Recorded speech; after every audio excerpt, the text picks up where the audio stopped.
Hey, hello. Welcome to episode number 33 of the People We Love podcast. I am Adam Choi. What's up? So today's something that I love is playing guitar. It's fun. It keeps me off the streets. I can play with other people, alone, or with backing tracks on YouTube. I'm not a virtuoso at the instrument, but it's fun, and it doesn't cost money to play guitars that I already own. Anyway, for everything about this show, check out peoplewelovepodcast.com. Everything you need is on there. Social media, episode archive, etc., etc. That's peoplewelovepodcast.com. The Instagram handle for me is peoplewelovepodcast. And, of course, 5-star positive reviews on iTunes are greatly appreciated as well, if you could do that for me. So today, voice actor and musical theater performer Isaac Robinson Smith, who is originally from Sacramento, California, joins me. He grew up always performing, whether it was singing, playing violin, or playing piano as a kid. And he loved doing voices as well. And the first voice he ever imitated was that of his mom, Mary Robinson, who was a theater teacher herself.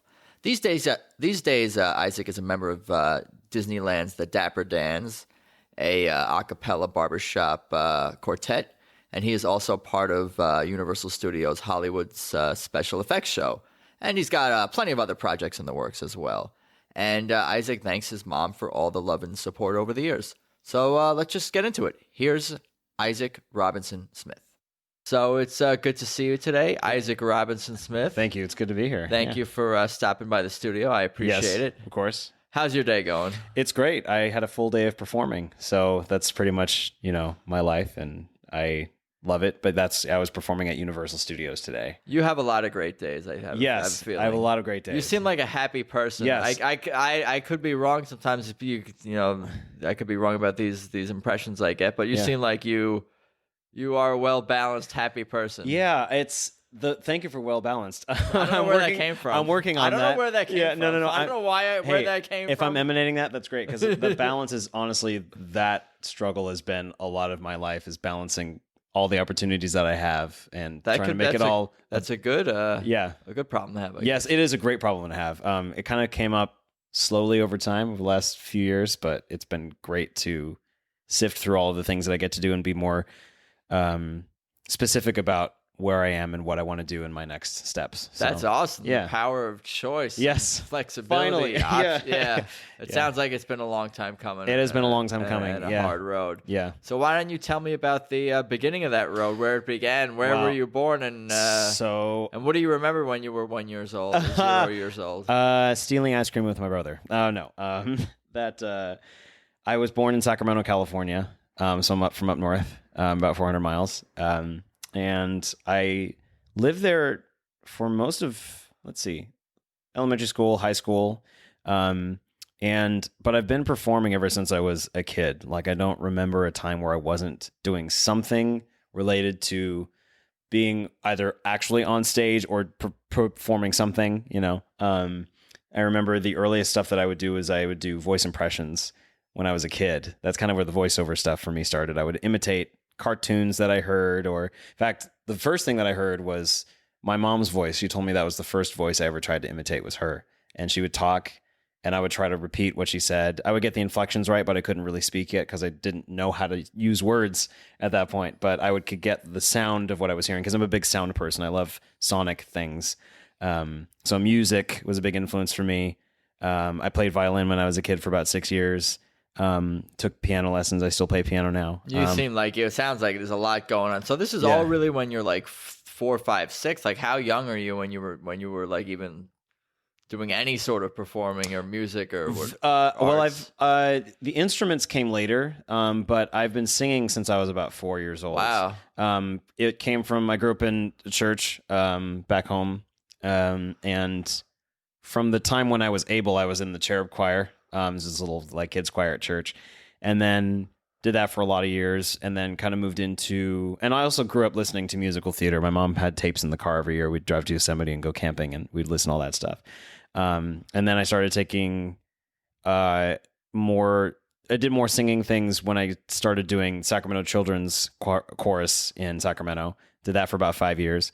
And then in high school, I did musical theater. So it's kind of all been a track to doing theater. But that's just the singing part of it. Like since I was a kid, I've loved performing in any sense. Like I put on magic and puppet shows when I was little, and got my first magic tricks when I was 8 years old, and would do these things for my family, or I would want to go see stuff, or I just always remember also being with my brother and playing with him and making up stories, or like shows that we love. We would make up our own episodes with different characters we liked and do their voices and things like that. So it was just a lot of play a lot of the time. It sounds fun. Sounds Yeah. like a fun childhood. Yeah.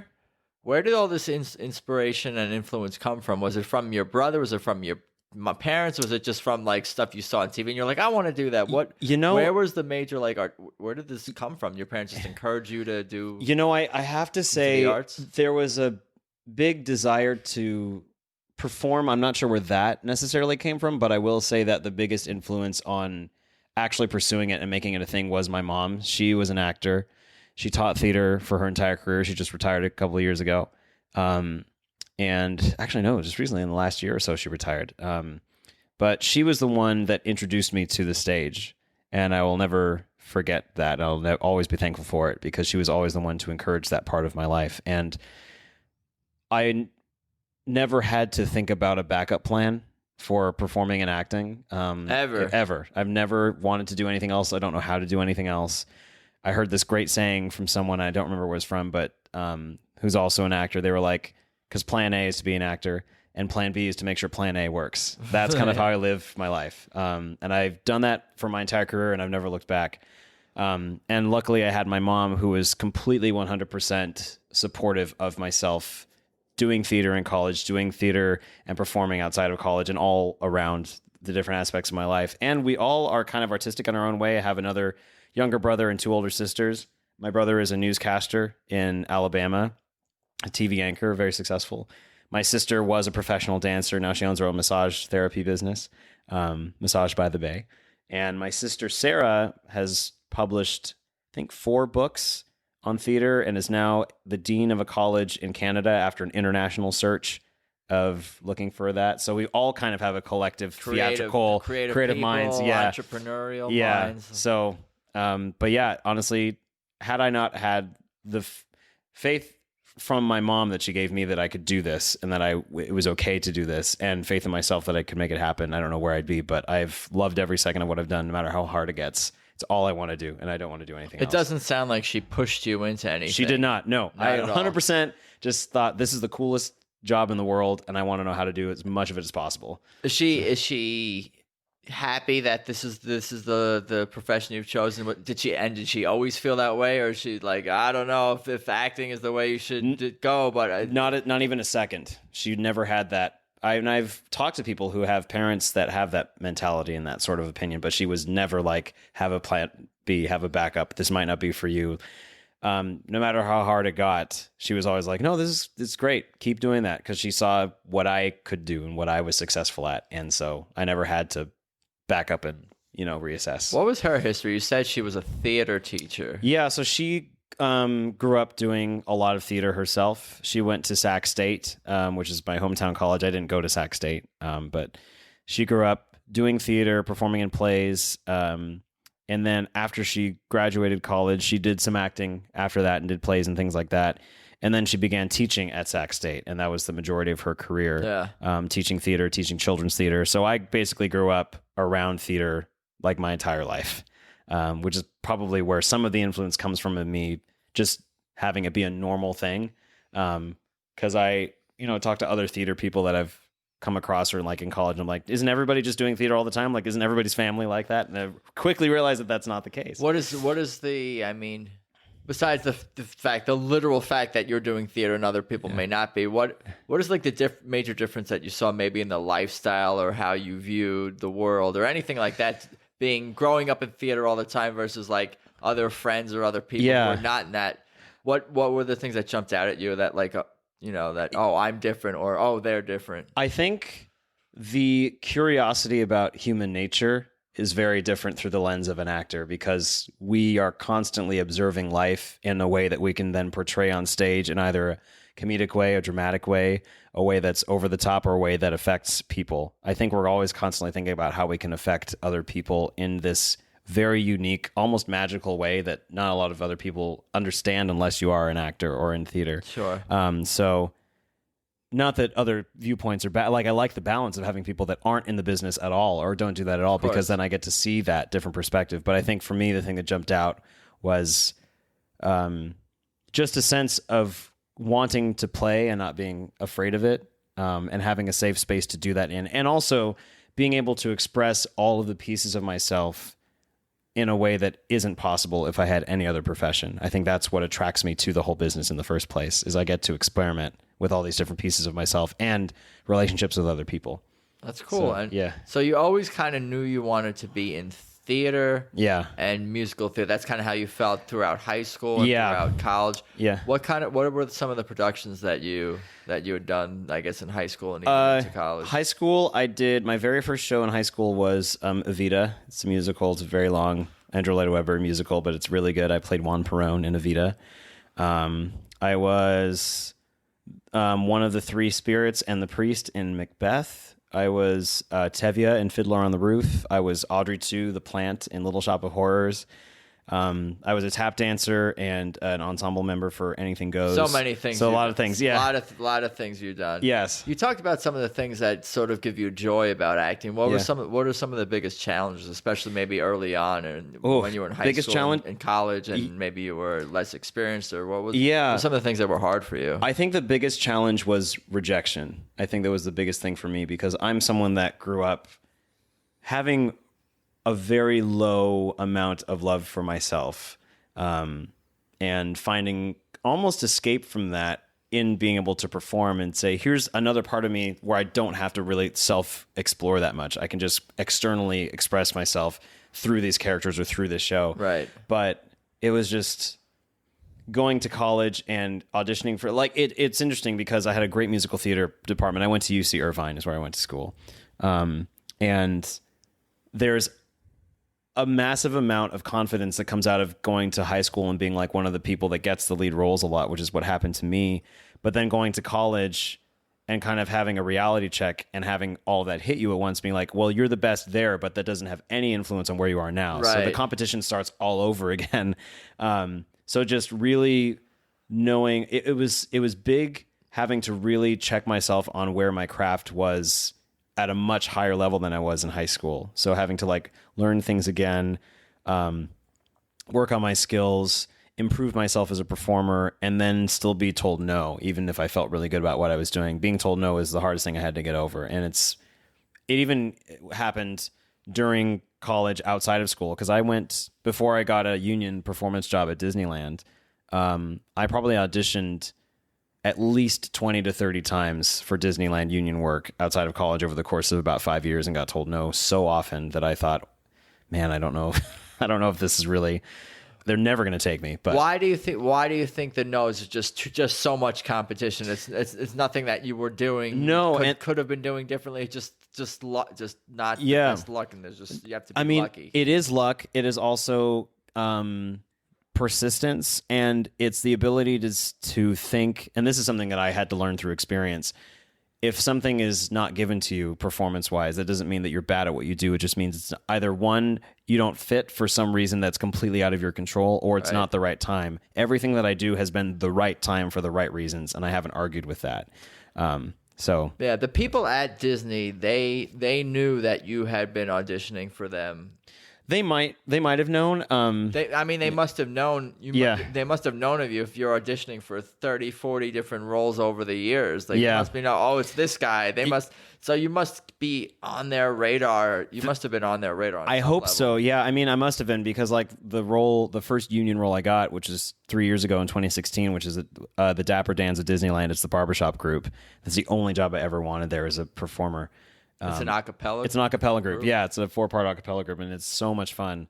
I auditioned 3 times before I got that job, and the thing that was really difficult to come to terms with was they auditioned for that job minimum once every 2 years. So I would audition and then not get it, and then have to wait 2 years to try it again, and then 2 years to try it again. So they keep the same quartet together for 2 years? Is that typically how it Well- works? Or one? It's like a 2-year contract kind of thing? No, it's just they do it every 2 years because there's very little turnaround for that job because it is such a competitive thing and it is such a desired role. And there's only about 20 of us total in the whole collective group of the guys.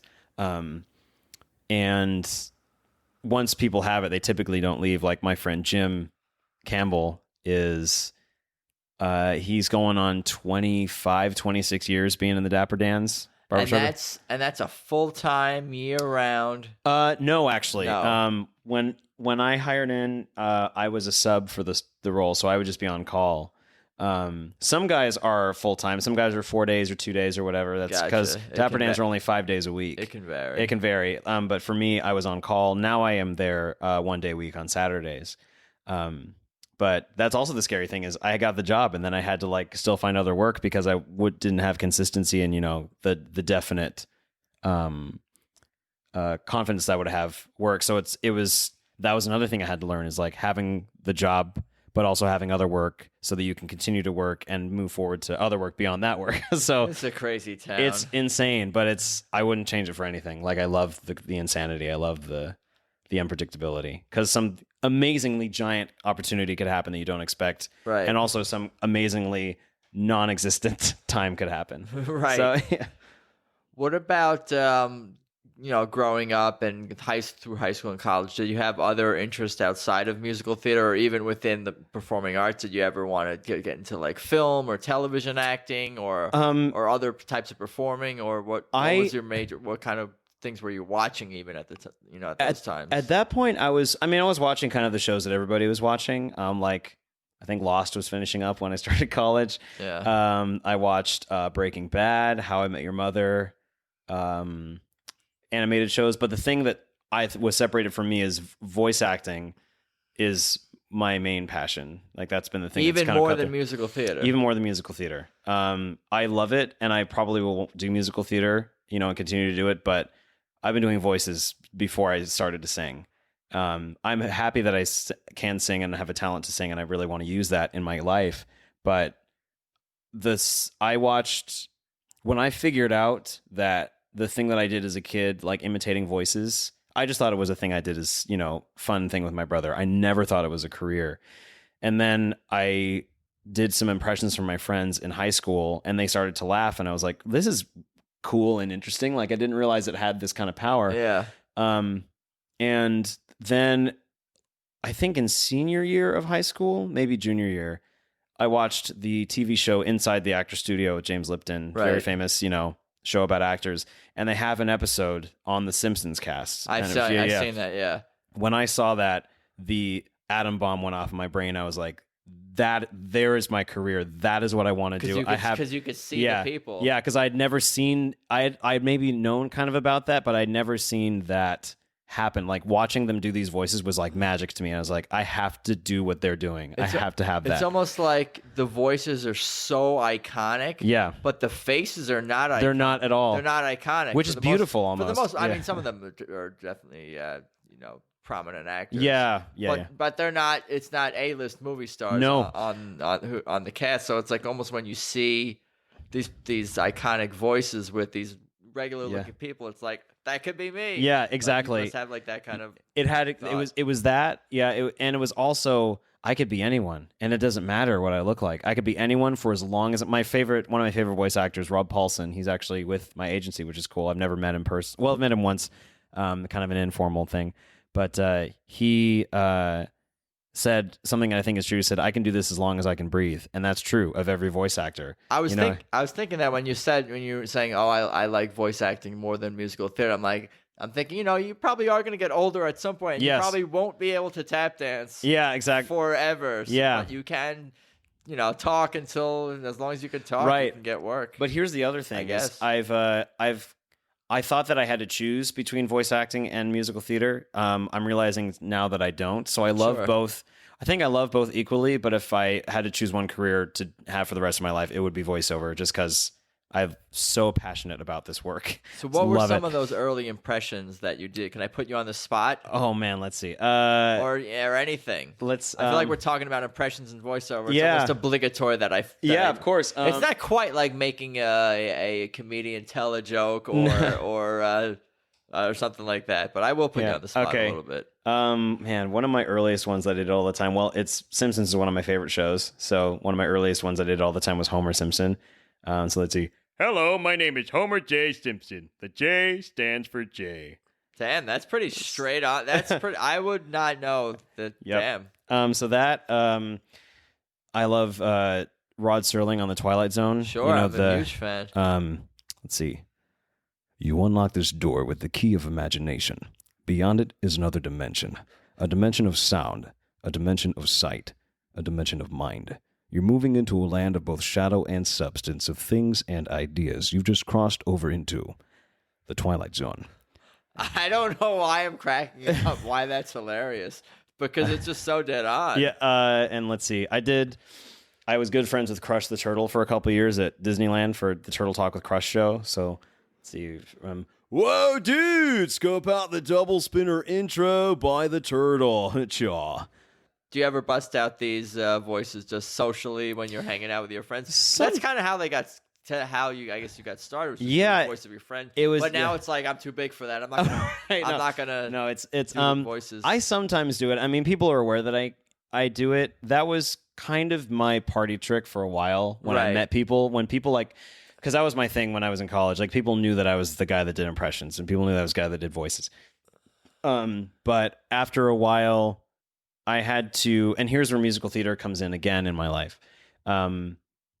It's called voice acting for a reason. Like people can do great impressions. There are people that can do incredible impressions, way better than I can. But what I've heard is if you can't act, because the voice comes before the animation, and a lot of people don't realize that, is the drawings happen after the performance. So what I've heard, and I think is a great way to think about it, is you've got to give the animators something to draw because they're going off of what they're hearing, and you're just a sound file at the end of the day. So I learned so much as an actor in college, and I had to infuse that into my performance as a voice actor. And so once I got past like the impressions stage, I guess is what you call it, because I still love doing it, but once I got past that, I really started to look, because I went to some voiceover classes thinking like, I can do all these impressions, I can get a voiceover job, no problem. And then I went to some classes and they were like, you're pretty green, like you're good, but you don't, acting is important. So it's the emotional nuances of the performance. Yeah, is that what it is? It's the emotional nuance. It's storytelling, and you have to carry all of that in auditions because there's no one to read lines with you in voiceover auditions. You are reading the part on your own, so you have to create a character, an entire dialogue, and a scene in your head just by looking at a picture of the character, maybe if they have it, or a description of the character, and then the lines underneath it, and you have to create life from that. It's almost like, would you say there's even more creative, soul searching and research and work to do on the actor's part for a voice actor than there would be even for like a live action type movie? Not necessarily. No. I think the journey is similar. It's just, it's difficult because you don't have the surrounding settings to put you in the place that you need to be to create the scene. Like, for example, if you need to pretend like you're a soldier in war, like for an on-camera person, you have the set, you have the gun, the outfit, the surrounding actors, the setting, the director telling you what to do. But for voiceover, there's no setting, you have no costume, there's no surroundings, there's no one looking at you. You have to pretend like you are running through a hurricane of bullets, and it's you in a booth and people on the other side that you can't even hear on the glass on the other side, and you have to create all of that drama on your own. So there is quite a difficult, it's just a different journey in your brain. It's not different, it's not more difficult or less difficult, I think. It's just different. But it is challenging to get there. And you started getting to the voice work, was it after college or? After college, yeah. Actually, it was at Disneyland. When, my first job was character hosting at Disneyland, which are the people that hang out with the characters and like help them with the lines come through and guests talk to them and stuff. Disneyland has this awesome offering called Cast Conservatory, which allows people to take classes on different disciplines in the arts. And one of them that I took was voiceover. And Nice. in that, I met the casting director for Walt Disney Imagineering. His name is Brian. And he was amazing and allowed me to read copy from Disney parks, which was cool. Like announcements from like, keep your hands and arms and legs inside the whatever, that stuff. Yeah. So I took that class. I connected with him. I emailed him every couple of weeks saying, I'm really serious about this. If you have any auditions, please let me know. He started sending me auditions. And at this point, it was like third year of college. And then in my last year of college, after we'd built a friendship and everything and knew what I was passionate about, he sent me an email in Spanish class. And I remember this very vividly. And it said, it's from Brian. It said, Isaac, I have a job for Walt Disney World if you'd like to have it as a voiceover job. Wow, he said have it. Yeah. Wow. So I could pay you this amount. And I was like, absolutely. So that was my first professional gig, was doing voices for a thing called Agent P's World Showcase Adventure for Epcot and Disney World. But I recorded it here in Burbank at Walt Disney Imagineering. What was that? Do you remember what that specific role was? Yeah, What was it? There's the show Phineas and Ferb, and Agent P is the little Perry the Platypus. He's also Agent P, is his double life. There is a mobile game you can play when you visit Epcot and Disney World, and you go around and you have your phone and you can activate different things, and you're like on a mission to like find stuff out. It's this really cool interactive mobile game that actually makes things in the Disney world in Epcot react. Like things will open and close, things will light up. That's it's really crazy. cool. Technology. Yeah, no, it's really cool. So I did a lot of voices for that mobile game. So I was a Chinese bureaucrat, and I was a crowd of excited children watching fireworks, and I was a robot somewhere. Just a lot of random voices, but it was that was really cool day. What did your mom think about when you started to get into the voiceover stuff? Does she know much about this, or she's like, that's a good job for you? Yeah. Or what did she think of it? She loves whatever I do. She's very proud of all four of us. So she was just excited because she knew for a while that I wanted to do voices. Like I was pointed in that direction. I would do stuff for friends. I would announce stuff. I would do like stuff for friends' videos and things like that, or just fun voices. But when I started to really be serious about it, there was no like backlash or anything. It was like, oh yeah. Yeah. She was like, oh, this is, great. This is what you want to do. Keep going for it. And she's been there every single moment where I'm like, Mom, I don't know if I can do this. I don't even have an agent. I haven't gotten any work. There was a point where I was like, I don't know where to go. I have no real solid future. There's no real connection I have. I've auditioned for these agents a million times. I've gotten so close to meetings, never gotten it. But then over time, the more I worked, the more I took, the more classes I got connected with, and then eventually it finally, broke through. So what were her words of wisdom? Just to keep going. Was that basically the message? I mean, she doesn't really have any specific words of wisdom. She's always just been this presence and this source of comfort and faith that I've always been able to lean on.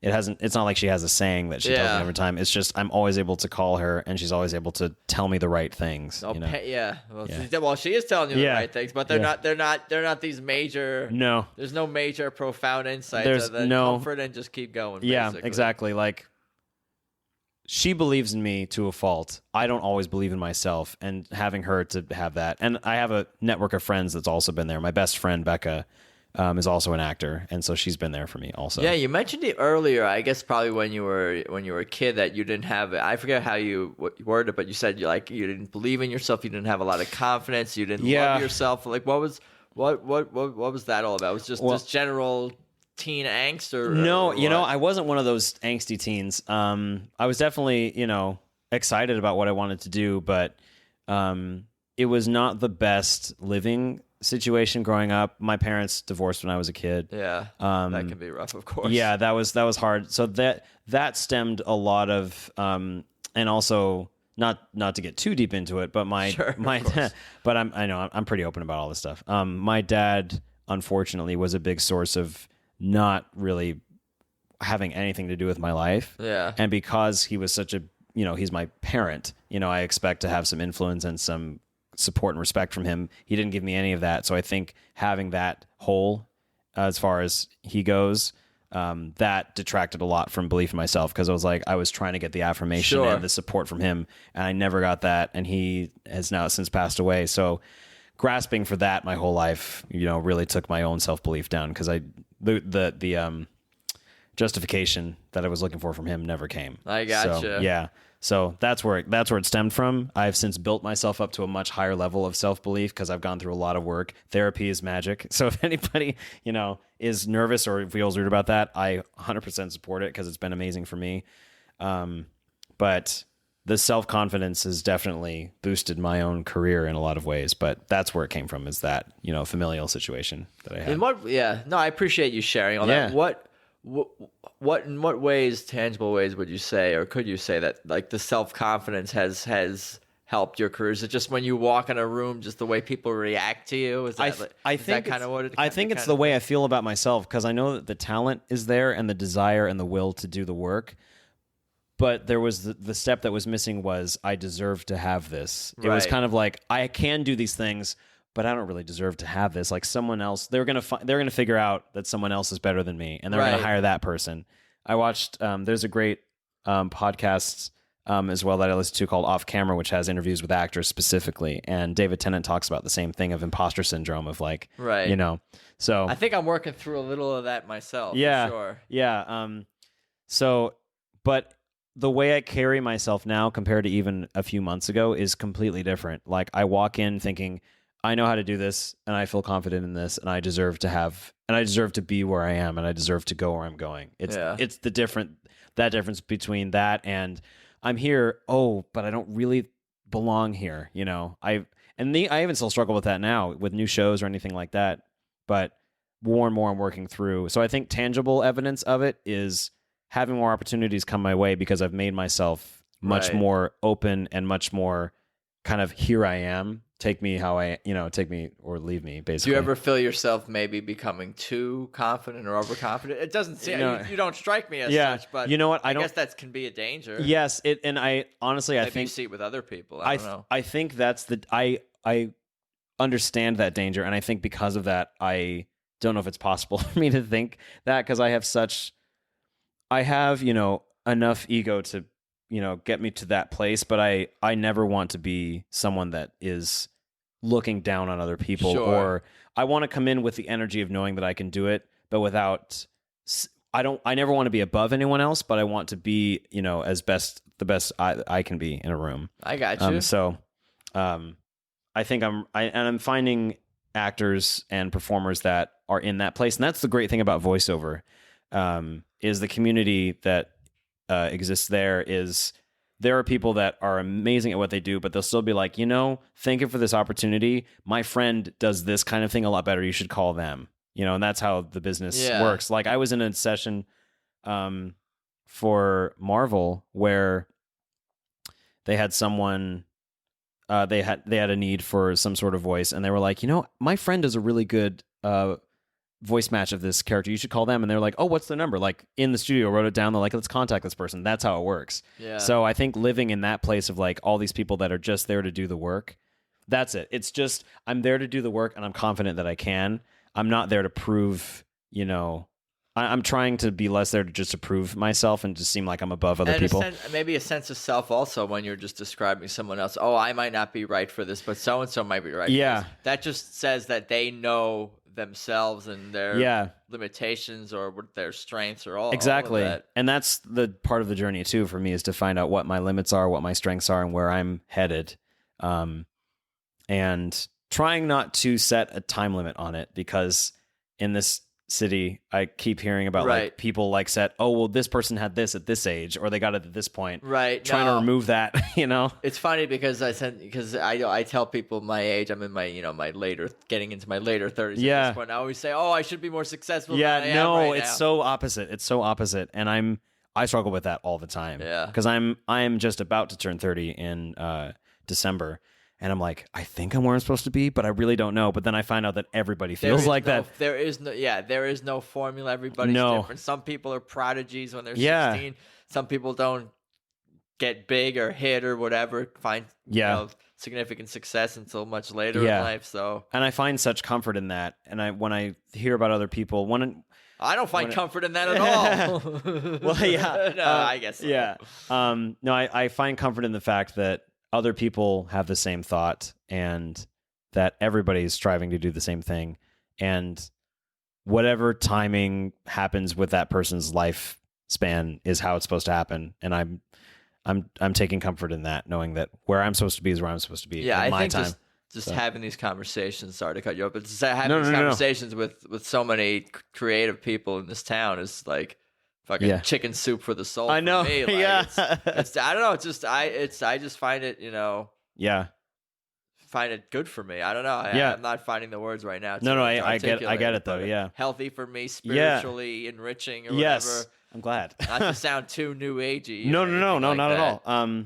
Yeah. So I'm here for the ride, I guess. So when the ride was sort of just beginning, you were doing VO at Disney, like kind of your first job. Yeah. So where did your career kind of go from there with either VO wise or musical theater wise? So I'll give you the Cliff Notes version if I can. So Sure. I got that job at Imagineering. I left UC Irvine. I moved to Anaheim. I was there for about a year doing Turtle Talk with Crush, which was great. Still knew I wanted to do voiceover. After about 2 years of doing that job, I left and I went to Universal Studios to do the studio tour guide position. So I was a tram tour guide for about 3 years. But that was a scary jump because I was leaving Disney for a job I wasn't guaranteed to have by the end of training for less money in a city I'd never lived in before.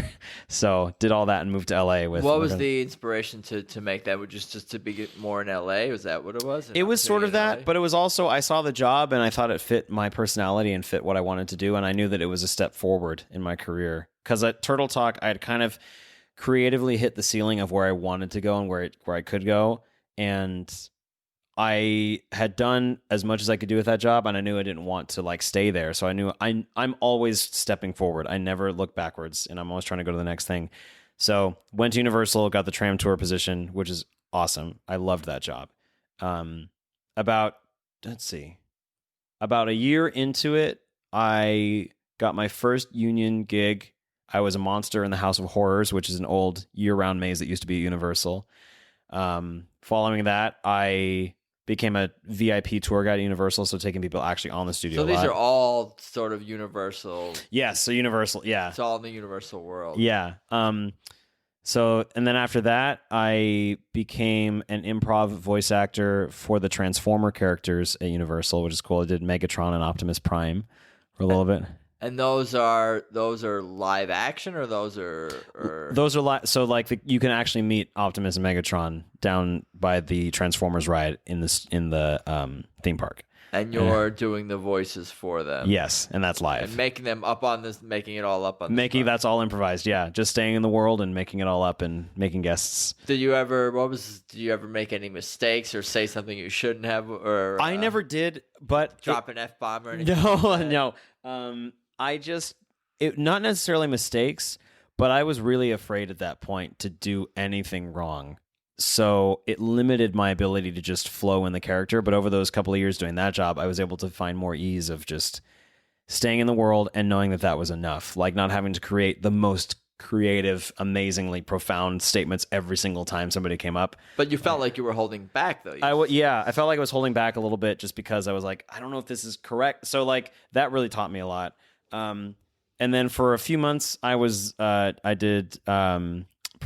of the performers for Donkey over at Universal as well. And then I got the job I'd always wanted at Universal, which is the special effects show, which is I still do currently, and it's a live stage show about how special effects work in the movies. Wow. And so that's cool. I'm doing that for about 3 years now.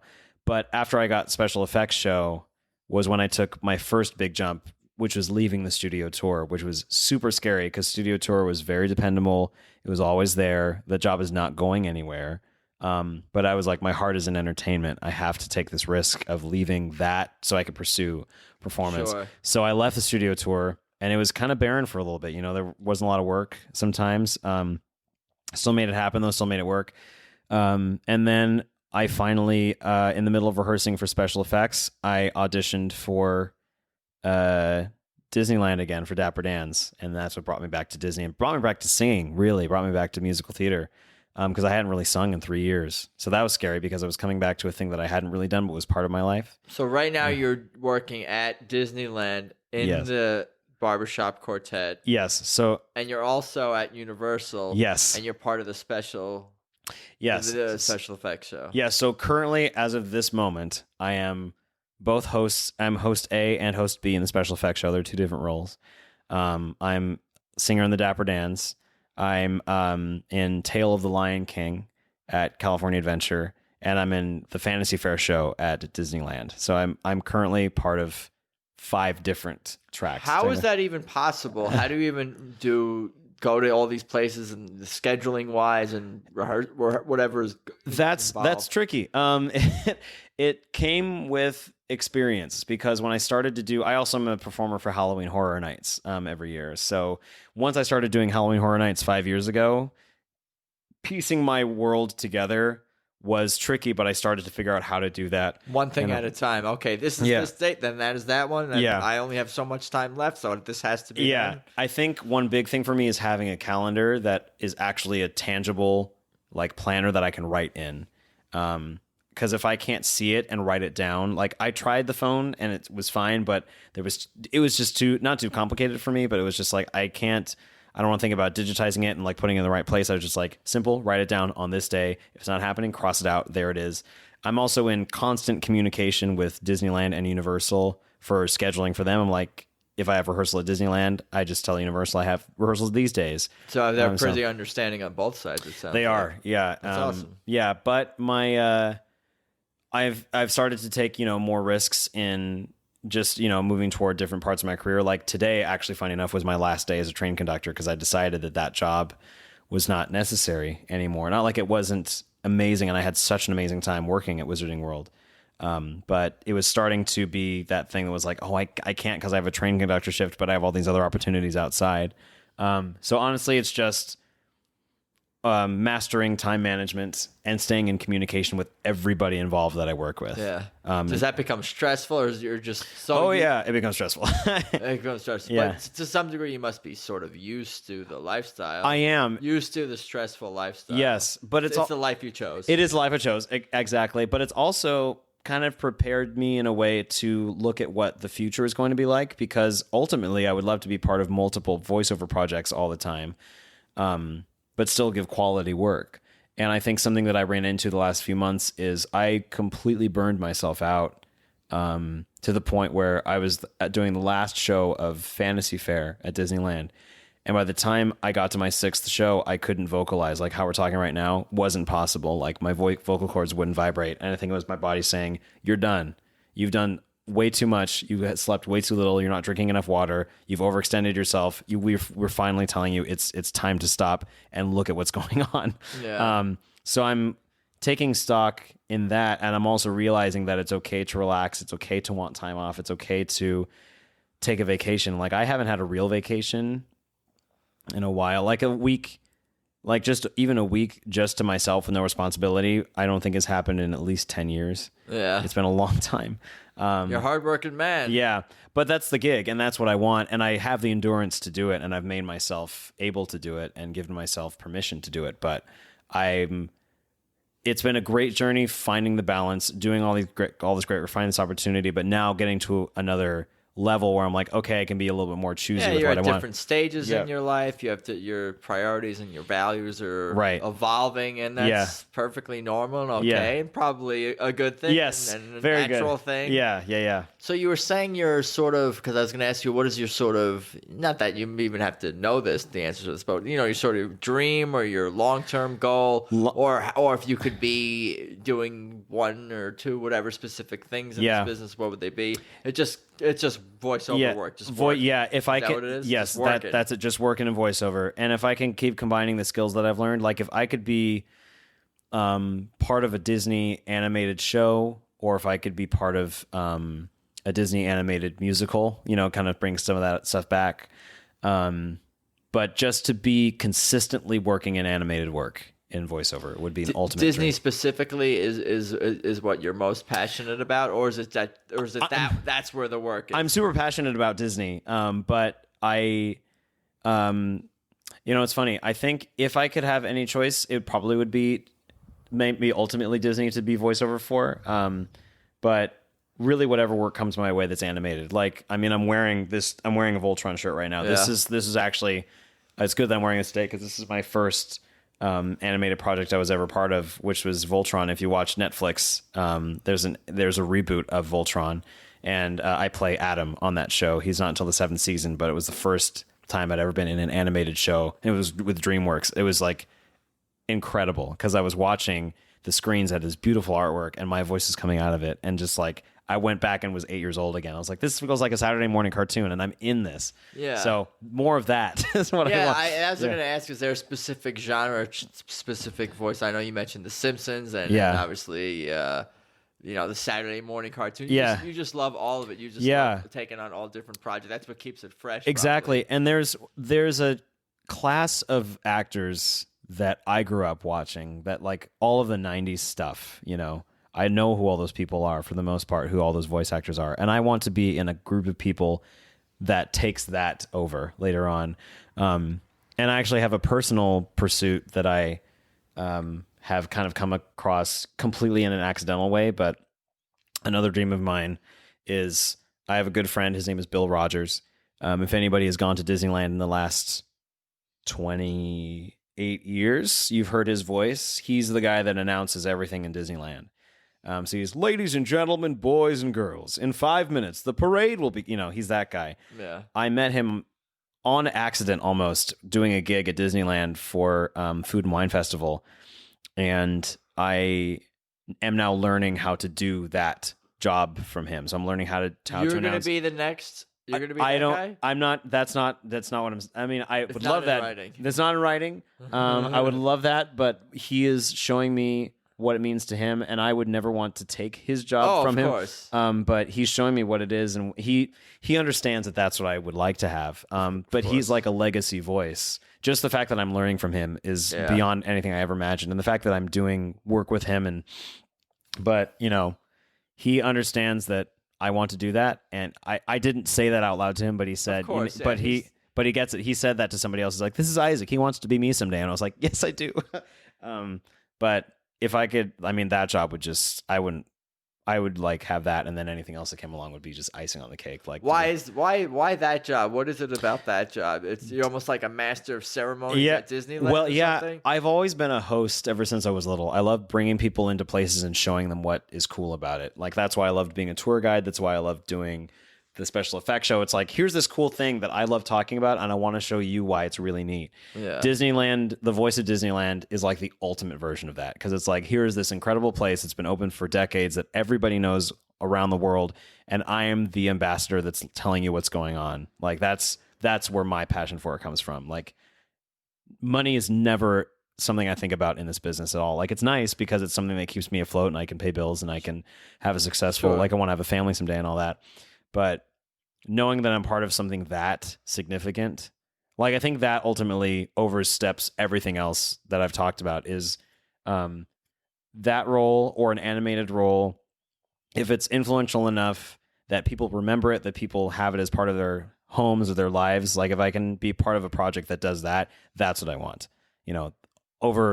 Overshooting everything else, I want to be something that is culturally significant, like those things. Yeah, and in a positive, impactful way, I'm assuming as well. Yes. I'm guessing. Yeah. Definitely positive. And I think Disney is that, and they sort of know that that's where I'm headed. Like, they're aware that I'm a voice actor and that I've been working with Bill and everything. So, just going to keep. Is there any rivalry or any, like, separation in terms of, like, people, like, film actors or TV actors who also do voiceovers versus the people who are only voiceovers? Is there a rivalry between There's those? A little bit of tension. Do you feel like they're encroaching on your territory, or they're not as good, or what is that kind of relationship it's like, hard, generally speaking? It's hard because I have no power in changing anything. Of course. But it's hard because the business, as far as I've seen, and this is an opinion that I've heard a lot from voice actors,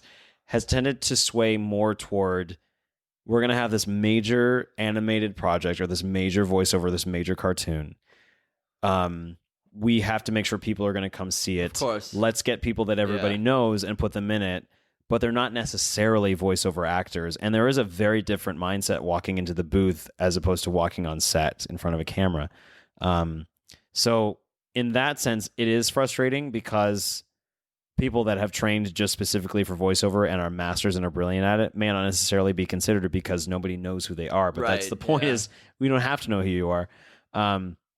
So I wouldn't necessarily say rivalry. I would just say the mindset of filmmakers and animated filmmakers, I hope skews back towards, have famous people in it. Yes, do that, but also give an equal or, as much of a chance to voice actors that have been doing this. Yeah, the star of the thing can be an A-lister, but not every single role in all these animated movies. Yeah, exactly. Needs to be like, the real from the film and TV world. Yeah, the real victory will be when it is the main voice when it is the main character, but it's not an A-lister. Like that'll be a sway back to, because there are some people that are just incredible that don't have, the top billing for X, Y, and Z project, but it's all something that I'm kind of, not passively watching, but I'm kind of sitting back just because I am just beginning this journey in a very strong way. So I may have stronger opinions one way or the other when I get further. But as of right now, that's kind of the general thing is like